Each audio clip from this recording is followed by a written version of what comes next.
ఆంధ్రప్రదేశ్లో ఎప్పటికప్పుడు రాజకీయాలు హాట్గానే సాగుతున్నాయి. ఎన్ని పోలింగ్ పూర్తయిపోయిన 14 రోజుల తర్వాత కూడా ఇప్పటికీ రకరకాల వ్యాఖ్యలు, విమర్శలు, ప్రతి విమర్శలతోటి, అలాగే ఈనాడు, ఆంధ్రజ్యోతి రాసే అరాచకపు వార్తలు ఇంకా కంటిన్యూ అవుతూనే ఉన్నాయి. అయితే నిన్న రాధాకృష్ణ గారు గజిబిజి అంటూ ఆయన ఏపీలో ఫలితాలపైన తెలుగుదేశం గెలుస్తుందని చెప్పలేకపోయినప్పటికీ ఈరోజు అమిత్ షా 17 స్థానాలు వస్తాయని చెప్పారంటూ వార్తను ప్రముఖంగా వేసుకున్నారు. మరోవైపు విశాఖలో ప్రమాణ స్వీకారానికి రంగం సిద్ధం చేసుకుంటున్నట్లుగా ఇప్పటికే 7, 8, 9 తేదీల్లో ట్రావెల్స్కి డిమాండ్ పెరిగిపోయిందని, అక్కడ హోటళ్ళు రూములు ధరలు పెంచేశాయంటూ మరోవైపు కొన్ని కథనాలు వస్తున్నాయి. ఇవన్నీ చూస్తుంటే అమిత్ షా వ్యాఖ్యలు కానీ, ఇతరత్రా టీడీపీ కూటమి వ్యవహార శైలి కానీ చూస్తుంటే, మరోవైపు వారికి అనుకూలంగా వ్యవహరిస్తున్న కొందరు పోలీస్ అధికారుల శైలి చూస్తుంటే అసలు కౌంటింగ్లో సరిగా జరగనిస్తారా, లేదా కౌంటింగ్లో కూడా గందరగోళాలు ఏమన్నా సృష్టిస్తారా అంటూ వైఎస్ఆర్ కాంగ్రెస్ పార్టీ ఎంత ఫిర్యాదు చేసినా గుంటూరు ఐజీని తప్పించకపోవటం, బదిలీ చేయకపోవటం, గతంలో ఆరోపణలు లేకపోయినా కూడా పలువురు అధికారులని దగ్గుబాటి పురంధరేశ్వరి ఉత్తరం రాసిన వెంటనే స్పందించి బదిలీ చేయటం, ఇవన్నీ అనుమానాలకు దారితీస్తుంది. మరి కౌంటింగ్ అయినా సరిగా జరగనిస్తారా? అయితే అదే సమయంలో ఇంకొక ఇంట్రెస్టింగ్ వార్త ఏమంటే, టీడీపీ అధికారంలోకి ఇంకా రాలేదు కానీ రాదనే అభిప్రాయం వచ్చిందో ఏమో తెలియదు కానీ, మంగళగిరి నియోజకవర్గం అంటే లోకేష్ గారు పోటీ చేసినటువంటి మంగళగిరి దగ్గర దుగ్గిరాల ప్రాంతంలో ఉన్నటువంటి పలు ఊళ్ళల్లో పెదపాలెం, చిలువూరు, తుమ్మపూడి, పేరికలపూడి వంటి చోట్ల ఎస్సీ, ఎస్టీ, మైనారిటీలు రైతులు ఎవరైతే కౌలు చేసుకుంటున్నారో వాళ్ళందరినీ కూడా బహిష్కరించారట ఒక అగ్రవర్ణ సామాజిక వర్గం వారు. మరి ఇవన్నీ కూడా ఏం సూచిస్తున్నాయి? తెలుగుదేశం ఓటమిని సూచిస్తున్నాయా, లేదా ఎందుకింత భయపడిపోయి వాళ్ళు ఓట్లేయలేదు కాబట్టి గెలిచే ధైర్యం ఉంటే ఆ తర్వాత కదా వాళ్ళు ఇట్లాంటివి ఏమైనా చేసి ఉండొచ్చు, టీడీపీ వస్తే ఇట్లాంటివి చేస్తారని ఇండికేషన్ కూడా ఇస్తున్నట్లుగా ఉందా? ఏమిటి ఈ పరిణామాలు? ముందుగా పాపారావు గారు మీరు ఏమంటారు? ఈ ఇండికేషన్స్ అన్నీ ఏమి చూపిస్తున్నాయి? అంటే నాకు గతంలో బీహార్ గుర్తొస్తుంది. బీహార్ గుర్తొస్తుందా? బీహార్లో మామూలు పేద జనాలు ఒక వైలెంట్ వాతావరణం, అంటే ఓటేసుకోవటం చాలా సర్వసాధారణమైనటువంటి పార్లమెంటరీ పద్ధతిలో సమస్యల్ని పరిష్కారం చేసుకుని, అంటే తలకాయలు బాగలగొట్టుకోకుండా, ముక్కులు బాగలగొట్టుకోకుండా, లేకపోతే ఇంకోటి హింసకి తావు లేకుండా శాంతియుత పద్ధతిలో బలాబలాలని నిర్ణయించుకొని ఒకళ్ళు అధికారంలోకి రావటం, ఇంకొకళ్ళు ప్రతిపక్షంగా ఉండటం, ఇది మామూలు పద్ధతి. అలా కాకుండా హింసాయుతమైన వాతావరణం వచ్చిన తర్వాత, గతంలో బీహార్ అంతా ఇదే వాతావరణం కదా. బీహార్లో మనం నిత్యం వినే వార్తలు, ఎన్నికలు వచ్చినప్పుడు కానీ మామూలు అప్పుడు కానీ ఒక వైలెంట్ వాతావరణం, ఆటవిక రాజ్యం అనేది మనం దాని పేరు విన్నాం. అంటే మీరు పార్లమెంటరీ హక్కులు, రాజ్యాంగం ఇచ్చిన హక్కులు, అంబేద్కర్ ప్రాథమిక హక్కు అది. అత్యంత నియంతృత్వ రాజ్యాల్లో కూడా ఎన్నికలు జరుగుతాయి, కాకపోతే దానిలో తేడా ఉండొచ్చు, కానీ దానిలో అందరూ ఎవరి ఓటు వాళ్ళు వేసుకుంటారు. ఇది మామూలుగా ఉండే పద్ధతి. కానీ దాన్ని మించిపోయి ఈరోజు ఎవరికి పైసలు ఉన్నాయో, ఎవరికి ఆస్తులు ఉన్నాయో, ఆస్తిపర వర్గాలు, అదే ఆ మాట పెత్తందారీ వర్గాలు పేద ప్రజానీకాన్ని ఓటేసుకోనివ్వనప్పుడు, వాళ్ళ ఓటు వాళ్ళు వేసుకున్నందుకు దానికి శిక్షించినప్పుడు ప్రజాస్వామ్యం అని కాకుండా అది వైలెంట్ రూపం తీసుకునే అవకాశాలు ఎక్కువ అవుతాయి. కాబట్టి ఏంటంటే హింసని కొని తెచ్చుకునే ధోరణి ఇది. హింసాయుతమైనది మామూలుగా అయితే ఎవరు ఓటు వాళ్ళు వేసుకుంటే వాళ్ళు 5 సంవత్సరాల పాటు అవకాశం కోసం ఎదురు చూస్తారు రెండో వాళ్ళని ఓడించాలని. అలా కాకుండా ఓటేసుకున్నందుకు శిక్షించడం మొదలు పెడితే కనుక ఇంకా ఆ వాతావరణంలో హింస తప్పితే ఇంకో దారి లేని పరిస్థితి అనేది ఏర్పడటం అట్లాగే జరుగుద్ది. మరి అందుకని ఏంటంటే ఈరోజు అంబేద్కర్ రాజ్యాంగం రాస్తానే చెప్పాడు, ఈ దేశంలో ఎప్పటికైనా మేము ప్రజాస్వామ్యం కొన్ని హక్కులు ఇస్తున్నాం, ప్రాథమిక హక్కులు ఇట్లాంటివి ఇచ్చాం, ఫండమెంటల్ రైట్స్ ఇచ్చాం. కానీ ఏంటంటే ఈ దేశంలో ఆర్థిక సమానత్వం రాకపోతే కనుక ప్రజల మధ్య ఒక డైరెక్టివ్ ప్రిన్సిపల్స్ అందుకే ఇచ్చాడు ఆయన. ఫండమెంటల్ రైట్స్ ఇస్తేనే డైరెక్టివ్ ప్రిన్సిపల్స్ ఎందుకు ఇచ్చాడంటే ప్రజలందరి మధ్య సమానత్వం వస్తే తప్పితే ఈ వ్యవస్థ నిలబడదన్నాడు. ఆ సమానత్వం ఈ రోజుకి ఇది లేకపోయాం. దాంతో ఏంటంటే మీరు అన్నటువంటి మనం అనుకుంటున్నటువంటి పెత్తందారుల రాజ్యం, డబ్బే ఆధిపత్యం వహిస్తుంది, డబ్బే జనం మీద జులుం చేస్తుంది. అట్లా కాకుండా దీనిలో సంపదను ఎవరైనా పేదవాళ్ళకి పంపిణీ చేయాలని చూసినా వాళ్ళ మీద కూడా తిరుగుబాటు, లేకపోతే వాళ్ళ మీద కూడా దారుణమైనటువంటి దాడులు చేస్తున్నారు. అన్ని రకాలైనటువంటి బురద జల్లుడు దారులు. నేను ఒక ఉదాహరణ, తెలంగాణలో నా ఉద్దేశంలో తెలంగాణలో జరిగింది కూడా అదే. తెలంగాణలో జరిగింది కూడా సంపద పంపిణీ చేయడానికి చేస్తున్నటువంటి కేసీఆర్ గారి మీద చాలా పెద్ద ఎత్తున దాడి చేశారు. ఆయన్ని పడగొట్టడానికి ప్రయత్నం చేశారు.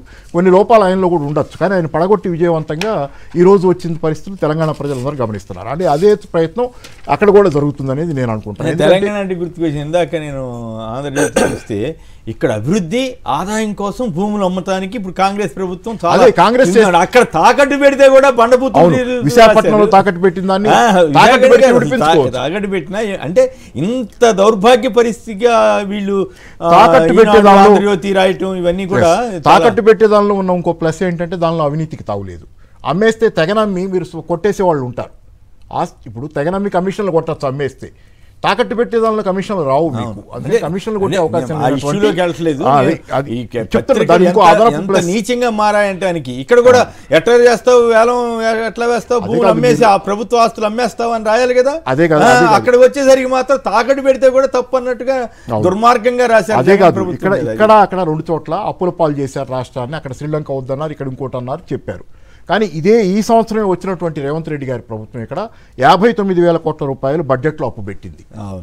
అలా కాకుండా ఇప్పుడు 40,000 కోట్ల రూపాయలు కార్పొరేషన్ అప్పు తీసుకొని రైతు రుణమాఫీ 99,000 కోట్ల రూపాయలు 1,00,000 కోట్ల రూపాయలు సంవత్సరంలో అప్పు చేయబోతుంటే ఈ ప్రభుత్వాన్ని ఏం చేయాలి ఏంటంటే ఇవన్నీ ప్రభుత్వాలు ఎవరి పాటలు మీరు ఇప్పుడు వీళ్ళు దుర్మార్గంగా ఇక్కడేమో వేల భూములు అమ్ముతుంటే రైట్, అక్కడ తనఖా పెడితే కూడా తప్పని రాసిన దుర్మార్గపు రాతలు కదా అని నా ప్రశ్న.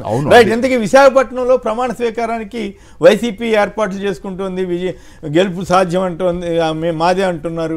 మరోవైపు అమిత్ షా గారు ఇట్లా అన్నారని ఇవాళ రాసుకున్నారు. మీరేమంటారు? అమిత్ షా గురించి చెప్పాలంటే ఆరే దీపానికి వెలుగు ఎక్కువ అనేది బీజేపీ పరిస్థితి. ఎవరేమనుకున్నా ఆరే దీపానికి వెలుగు ఎక్కువ. ఇప్పుడు దేశం అంతా ఏమంటుంది, 6 ఫేజులు ఎలక్షన్లు అయిన తర్వాత ఓటింగ్ అన్ని ఫేజుల్లో ఓటింగ్ పడిపోయింది. కాబట్టి బీజేపీ ఓడిపోతుందంటే ఆంధ్రప్రదేశ్లో 17 సీట్లు వస్తాయంటే అది ఊరిదంతా ఉదవ అయితే అన్నట్లు ఉండదు కదా. అది ఇప్పుడు దేశం అంతా ఉదవ పట్టింది. దానిలో కూడా అసలు అత్యంత ఎక్కువ ద్వేషించబడేది బీజేపీ ఆంధ్రప్రదేశ్లో. ఈ దేశం మొత్తం మీద ఎక్కువ ద్వేషించబడే రాష్ట్రం ఏదైనా ఉందంటే బీజేపీకి అది ఆంధ్రప్రదేశ్. ఎందుకేముంది అక్కడ అన్ని అన్యాయాలే కదా. మిగతా రాష్ట్రాలు ఏదో ఒకటి కొంచెం ప్లస్లు కొంచెం మైనస్లు అన్ని పార్టీలకు అడ్డం పెట్టుకునే టీడీపీ. అందుకే కదా అది కూడా టీడీపీ నాలాంటి వాళ్ళ ఉద్దేశంలో అది టీడీపీకి మైనస్ కూడా. రాష్ట్రానికి నష్టం చేసినటువంటి బీజేపీతో పొత్తు పెట్టుకొని టీడీపీ ఏ విధంగా ఎదురీదాలను దానికి వాళ్ళు ఏంటంటే ప్రాక్టికల్గా చూసుకున్నారనేది. మామూలుగా అందరి ఉద్దేశం ఏంటంటే ఎలక్షన్ కమిషన్ బీజేపీ చేతిలో ఉందనే ఒక ఇది ఉంది కాబట్టి ఎలక్షన్ కమిషన్ నా చేతిలో కూడా పెట్టుకోవాలంటే బీజేపీతో ఉంటే పరోక్షంగా నా చేతిలో ఉంటుందని సాధించుకున్నారు కూడా కొన్ని విషయాలు అనేది ఆరోపణలు అన్నీ ఉన్నాయి కదా. అంతగా తప్పితే అదేదో ఆ ఓటు 1+1 2 అవుతాయి అని కాదు. ఎన్నున్నాయి 100 కంటే తక్కువ వచ్చినటువంటి పార్టీ కాంగ్రెస్ కానీ బీజేపీ కానీ. అట్లాంటి పార్టీలకు ఈరోజు ఆంధ్రప్రదేశ్లో నేను చెబుతున్నా ఈసారికి వాతావరణం మారలా. పైగా చాలామంది ఉద్దేశం ఆంధ్రప్రదేశ్లో ఉన్న చాలా సమస్యలకు కారణం బీజేపీ కూడానని. అక్కడ అది లేకపోయినా చాలా పరోక్షమైనటువంటి పెత్తనం చేయటం వ్యవహారాలు నడుపుతుంది అనేది ఉంది. కాబట్టి ఏంటంటే అమిత్ షా గారు ఎన్ని చెప్పుకున్నా ఆంధ్రప్రదేశ్లో 17 కాదు ఆ బీజేపీ వరకు ఒక్కటి తెచ్చుకుంటే నేను ఎంపీ సీటు నేను చాలా అసలు ఆ నియోజకవర్గం ఏంటో పరిశీలించాల్సిన గ్రౌండ్ లెవెల్లో పోయి అవసరం ఉంది. అంత ఇది బీజేపీ కాదు పేరుకి బీజేపీ. సీఎం రమేష్ వాళ్ళే కదా పేరుకి. పాపం వాళ్ళు ఏదో మా వాళ్ళని ముడిసిపోవడానికి చెప్తే వాళ్ళకి తెలిసి వాస్తవం అంటే నేను అనుకోవటం అక్కడ కూడా నేను పెద్ద జనాలు అంత మీరేమనుకుంటున్నారు? ఈ ఎలక్షన్ అయిన తర్వాత మొదటిసారిగా మనం కలిసాం, ఎన్ని సీట్లు వస్తాయి అనుకుంటున్నారు? ఏ పార్టీ అంటే మామూలు పద్ధతిలో ఆలోచిస్తే నాకు తెలిసింది ఇదే సార్ ఇక్కడ నాకు కనపడుతుంది. నేను సంపద పంపిణీ యాంగిల్ నుంచి ఆలోచిస్తా. తెలంగాణలోనైనా నేను సమర్థించింది నేనేమి టీఆర్ఎస్ కాదు, నేనేమి వైసీపీ కాదు. అయినా కానీ పేద ప్రజానీకానికి దక్కాల్సినటువంటి వాటా సంపదలో ఈ దేశంలో గత 30 ఏళ్ళుగా 40 ఏళ్ళుగా సంస్కరణలు వచ్చిన తర్వాత దక్కటల్లా అన్యాయంగా ధనవంతులకు దోచిపెడుతున్నారు. ధనవంతులు పెద్దవాళ్ళు అవుతున్నారు, పేదవాళ్ళు పోతున్నారు. ఇట్లాంటి చోట అటు ఇక్కడ తెలంగాణలో కావచ్చు, గతంలో ప్రభుత్వం, ఇప్పుడు వైసీపీ కావచ్చు, పేద ప్రజానీకానికి పంచిపెడుతున్నారు. వాళ్ళకి వాటా వాళ్ళకి ఇస్తున్నారు. దానిలో భాగంగానే గత 5 ఏళ్లలో 4.56 లక్షల కోట్ల రూపాయలని వైసీపీ ప్రభుత్వం పేద ప్రజానీకానికి డైరెక్ట్ బెనిఫిట్ ట్రాన్స్ఫర్ ద్వారా 2.71 లక్షలు నాన్ డైరెక్ట్ బెనిఫిట్.